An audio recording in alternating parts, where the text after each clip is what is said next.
Der er også lige kommet et katalog på... jeg er på forsiden. Eller er det her forsiden, og så er jeg ikke på forsiden? Eller er jeg på forsiden? Det er op til dig. Jeg er på en af forsiderne, eller bagsiden. Jeg er med i kataloget. Husk at kigge i det her katalog.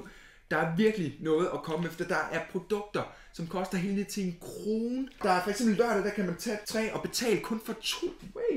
Og søndag, der er det børnenes dag. Der er alle mulige fede tilbud. Der er gratis til alle børn, og alle de her festuge-dage, der er der gaver til børn. Alle børn, der møder op. Så kom ud i en af de her 5 Kids Cool Shop butikker og give den gas og eksperimentere og se, hvad der er. Og så er det sådan, at jeg har faktisk lagt nogle små hemmeligheder ind i det her katalog. Så der skal man altså holde rigtig godt øje. Så kan det altså godt være, at man kan vinde noget legetøj hver dag i de her 5 dage.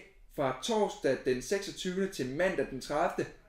Der kan man ringe ind. Nej, det kan man ikke. Man kan skrive en kommentar med det rigtige svar til det spørgsmål, jeg lægger op hver dag i den her festuge. Og man kan finde svaret i det her katalog. Så jeg håber, at vi ses derude. Håber, I kommer med til den her fest. Og jeg håber helt vildt, at du har lyst til at følge min YouTube-kanal. Husk at bare trykke på abonner. Det er gratis. Det koster nada.